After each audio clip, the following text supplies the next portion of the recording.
Welcome back for the final stage of the MyWhoosh $1 Million Championships.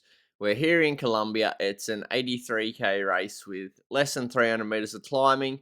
The route's there on the bottom. It's very flat, just with like a series of bridges for the most part on each lap. How would we go in nearly 2 hours of racing after what's been a savage week? This race was essentially a complete series of over-unders pretty much right from the get-go, and I could soon tell that I had absolutely no punch left in my legs today, unfortunately. Time trial was good yesterday, but after another horrible sleep after that, and just the effects of a big week, I was struggling pretty early on. Now, in terms of the team situation, this was an interesting one. Three of the Venga boys got up the road at about this stage, I think it was, and they were about 5 minutes down on us on the teams. So if the three of them stayed away and didn't get chased and all put 2 minutes into us, then they would beat us on the teams competition. So it was an interesting one. I didn't really do any of the work in this situation though, because I honestly wanted to save my legs for when it was important and just trusted that the strength of this pack would not let that happen. There's way too much incentive for various people out here today, and just the strength of some of the strong riders. So it did close back down, which was nice to see. Not that it's a big difference between fourth and fifth, but we still wanted to hang on to that for the overall standings. So you can see there, Jason's on the attack. What would often happen is, because Vink was going for the sprint points, he'd get up the road, but then he'd kind of like tempt like Jason in by continuing, and so then the chase was on in a lot of these circumstances. And I found it really difficult. I'm just trying to stay in the wheels the entire time. But for some reason today, I was far less crafty than what I had been in some of the other races. As we come past a category of riders, I think this might be the category 6 riders on their next lap. Things are all a bit hairy as everyone's getting draft, and we're definitely on the pace.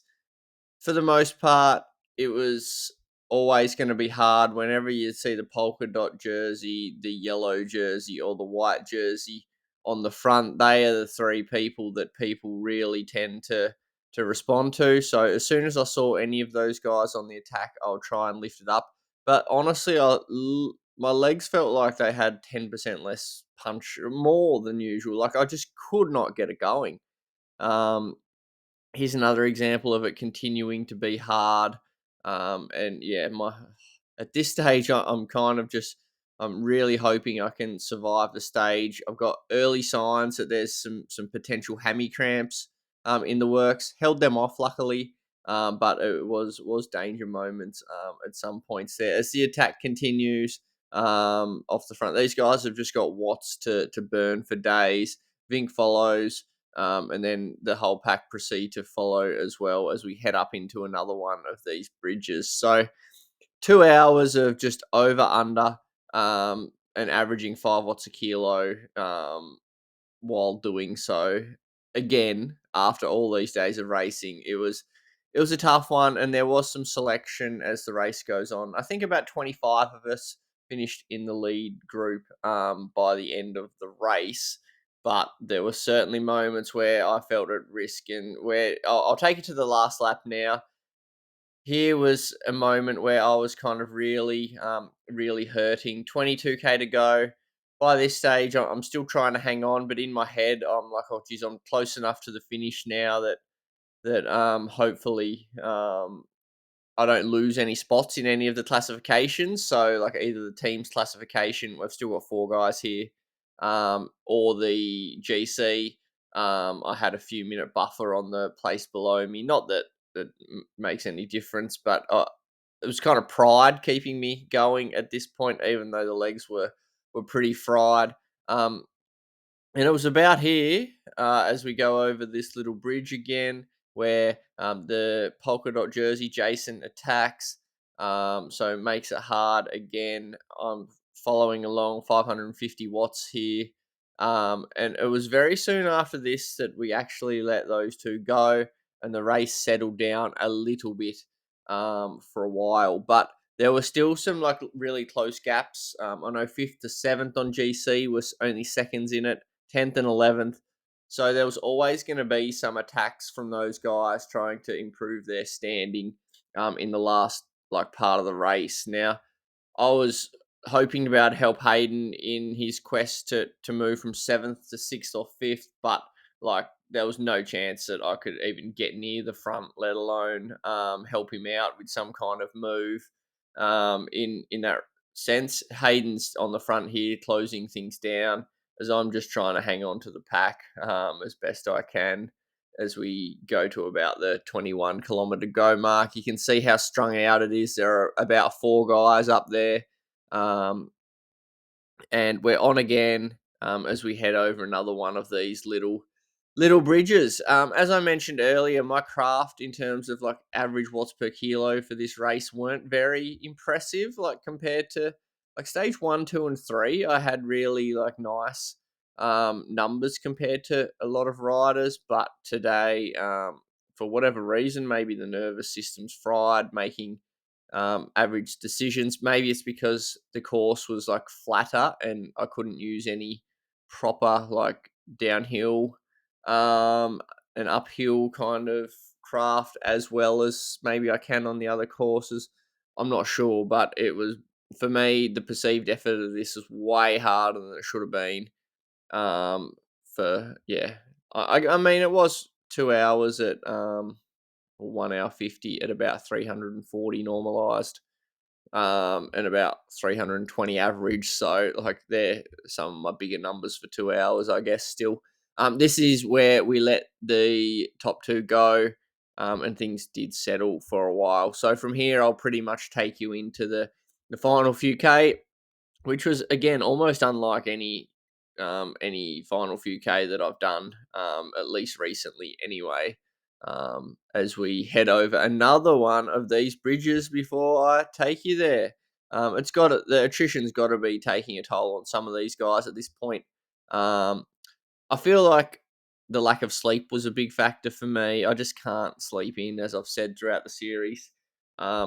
I feel like that probably knocked a couple of percent off my performance, especially given how I backed up in the time trial after I actually got to sleep on the rest day. I feel like if I was able to do that day after day, things could have been a little bit different. Not obviously wouldn't have expected that much, but yeah, I think my performance in this championship could have been a little bit better if that was something that I could do. But hats off to guys in like even worse time zones, like Ollie in New Zealand would have been going to bed at crazy hours. Hayden is here trying to make a move to see if he can gain those seconds he needs on Saeed and Stefan. Again, the pack are more than willing to chase that down. As I remember this point being really difficult, I'm kind of gritting the teeth. The legs aren't liking seeing over 500 watts. That's for sure. Whereas I don't know. I feel like in the one-off races when I'm fresh, Zwift races and the stuff like that, like it's something that I'm fairly good at. But not today, not today. I'm just trying to really trying to smell that fragrance and stay in the fragrance of the brothers. Um, as I will now take you to the finish. 2.5k to go. I've changed views. Simple reason is stage 2 when I nearly got second. I changed to this view and I finished well. So I thought maybe this is a good way to get a good sight at it. You can see up ahead just by the avatar movement that people are sending it a bit. At this stage, I'm pretty much just trying to hang on. I'm not finding this easy by any stretch of the imagination. I'm also pretty I'm pretty happy just to finish with the bunch today. Like I mean, I'm not going to gain anything from um getting third on the stage. The top two are already up the road. Um and what are the odds of actually winning a bunch sprint? That's the kind of, especially with these legs, that's the kind of mindset that I was in at this point. Just stay with the bunch, stay with the bunch. So that's a rare mindset to have. Usually I like contesting every finish, but I was certainly thinking about just rolling in for this one, because the team's job's done. The GC spots aren't going to change from this point onwards. Um, and I thought maybe if I don't sprint, then I might recover from this week of torture a little bit quicker. So now 1.4k to go. We're going up this little rise. I'm mid 400s, so that's about it for me at this stage. But as we get closer to the final K, the mind does start to get it in that mindset that maybe everyone's as tired as me, and maybe I could have a chance at least having a crack at the finish, if especially if it eases off at some point, which you can see it's not. Those guys in those GC battles are still trying to gain those seconds. They're being closed down by the guys that need to protect themselves. All the while, I'm just here at the back, just literally hanging in there by a thread. Now, 900 to go. Unfortunately, as I kick up to some like decent power here, I gain a bit of momentum as most of the bunch ease off, and this is the moment where like my finish is ruined completely. So I come through with momentum just as Skierski kicks, and that's it for me. Like we're starting the downhill as guys behind me are coming through with momentum, and I knew from there that I had no chance, but I do kick up into about 10 watts a kilo and gain a bit of draft. But that poor moment of positioning proved very vital. And from here, that was it. We basically just roll it on in the top, I think, top 15 head up there, and I'm rolling across the line here with Hayden, white jersey winner. So that's good to a good success for our team throughout the week to have that jersey. So results will come up on the screen now. An hour 49 of racing. There are the numbers for anyone interested. Uh, so some big numbers there, but mostly the feeling of that race was just that over under constant nature. And I know it's the same in some of the other categories as well. There's the GC results, so feel free to have a look at those while they're up on the screen. Not many changes on the last stage, I don't believe. Um, so it's an 18th for me. Not good, not bad. There's my stage results summaries. So 12th, 4th, 12th, 23rd, 21st, 16th and 16th for the week, and the numbers that we hit across the week. And now wrapping up some of the other standings for you that have followed the week. The Farm Watch squad, we'll check in on the team results. So we finished 4th, 34 minutes back on Boss Moves only. I think that's about as good as we could have done given what the results end up as there. So we'll take that. There's the KOM points. Jason dominated that competition from start to finish. Sprint points. Michael Vink takes that one home in the end. Who can match it? Thanks for watching the series. The road to the World Champ semi-finals begins now. See you next time. Cheers.